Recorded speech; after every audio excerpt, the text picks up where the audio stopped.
Schau auf diese Karaffe. Transparentes Glas, dunkler Rotwein, Lichtreflexe auf der Oberfläche. Auf den ersten Blick ein Stillleben-Detail. Nichts Besonderes. Aber in diesem Glas hat ein Mann sich selbst versteckt. Seit fast 400 Jahren ist er da. Und fast 300 Jahre lang hat ihn niemand bemerkt. Das hier ist der Bacchus von Caravaggio. Und die Geschichte, die in dieser Karaffe steckt, beginnt nicht mit einem Kunsthistoriker. Sie beginnt mit einem der gefährlichsten Männer Roms. Schau auf das Gemälde. Ein junger Mann sitzt vor dir. Weinlaubkranz im Haar, eine lose weiße Toga. In der linken Hand einen Weinkelch, den er dir entgegenstreckt.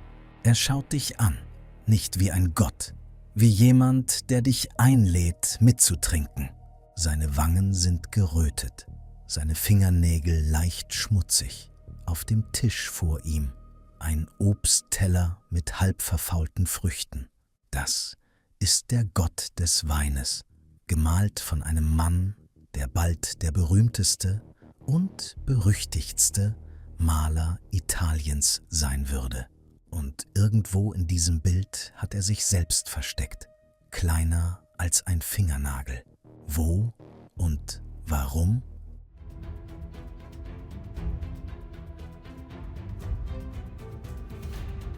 Rom, Spätsommer 1692. Michelangelo Merisi, den sie jetzt nach seinem Heimatort Caravaggio nennen, kommt in die Stadt. Er ist 21 Jahre alt. Er hat kein Geld. Er hat keine Aufträge. Er hat keine Kontakte. Er hat nur seine Begabung. Und die ist außergewöhnlich. Die ersten Jahre in Rom sind hart. Er arbeitet in verschiedenen Ateliers, malt Blumen und Früchte in die Bilder anderer Maler. Er schläft schlecht. Er isst wenig. Er leidet an Malaria. Das Blatt wendete sich, als er 1595 Kardinal Francesco Maria del Monte kennenlernte. Del Monte ist kein gewöhnlicher Kirchenfürst. Er ist Diplomat, Kunstsammler, Gastgeber der Intelligentsia Roms. Sein Palazzo Madama ist ein wichtiger Treffpunkt der Stadt. Zum Zeitpunkt seines Todes besteht seine Kunstsammlung aus 600 Gemälden. Ende 1595 nimmt Del Monte Caravaggio als Mitglied seines Haushalts in den Palazzo Madama auf. 5 Jahre lebt Caravaggio in diesem Palast. Kost, Logis, ein Atelier und die Möglichkeit, die einflussreichsten Leute Roms kennenzulernen. In dieser Zeit malt er den Bacchus als Geschenk Del Montes an seinen Freund, den Großherzog von Toskana. Das Gemälde soll Wohlwollen demonstrieren, Reichtum, Kultiviertheit. Was Del Monte wahrscheinlich nicht weiß: Caravaggio hat sich selbst darin versteckt. Falls du neu auf dem Kanal bist, hier geht es genau darum, die Geschichten, die in Gemälden versteckt sind und die niemand erzählt. Abonniere Abgrundgalerie, wenn du dabei bleiben willst. Schau noch einmal auf das Gemälde.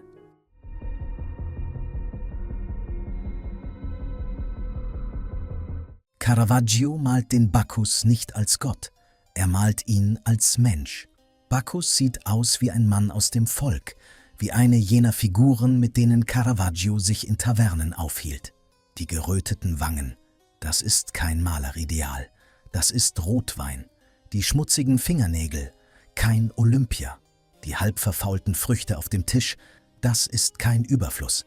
Das ist Zeit, die vergeht. Kunstkritiker Alfred Muir sieht darin eine stille Moral. Der Junge triumphiert in der Fülle seiner Jugend. Aber diese Jugend wird verschwinden, so schnell wie die Blasen im Wein der Karaffe. Caravaggio malt keine Götter. Er malt Vergänglichkeit. Und dann ist da die Karaffe. Unten links transparentes Glas gefüllt mit dunklem Rotwein. Lichtreflexe spielen auf der Oberfläche. Caravaggio war bekannt für seine Fähigkeit, Glasobjekte zu malen. Lichtdurchlässige Oberflächen, die Reflexe der Umgebung auffangen. Aber schau auf das Licht in dieser Karaffe.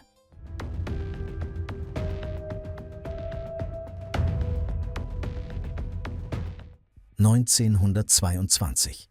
Der Kunsthistoriker und Restaurator Matteo Marangoni untersucht das Gemälde, das gerade gereinigt wurde. Und er bemerkt etwas. In den Reflexen des Glases, dort, wo das Licht auf die Oberfläche des Weins trifft. Ein kleines Gesicht, ein Kopf mit dunklen Locken, eine Hand, ein Pinsel. Marangoni veröffentlicht seine Beobachtung. Er beschreibt, was er sieht, als ein winziges Porträt, den Maler selbst mit Staffelei bei der Arbeit. Aber dann passiert, was so oft passiert: schlechte Restaurierungen, neue Lackschichten über alte. Das Porträt versinkt wieder. Für Jahrzehnte kann niemand bestätigen, was Marangoni gesehen hatte. Manche zweifeln, ob es je da war. Bis 2009. Ein Team des Opificio delle Pietre Dure in Florenz, angeführt von der Restauratorin Roberta Lapucci, unterzieht das Gemälde einer multispektralen Infrarotreflektographie.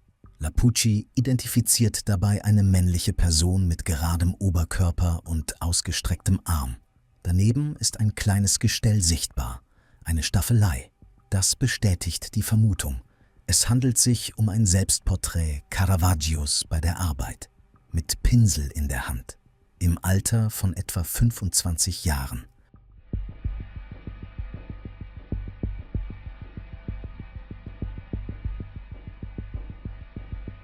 5 bis 7 Millimeter. Das ist die geschätzte Größe dieses Porträts. Kleiner als ein Fingernagel, gemalt mit Strichen so fein, dass sie mit bloßem Auge nicht erkennbar sind, weder damals noch heute. Warum hat Caravaggio sich selbst in eine Weinkaraffe gemalt? Es war keine Ausnahme, es war ein Muster. Der kleine, kranke Bacchus von 1693 gilt als verkleidetes Selbstporträt.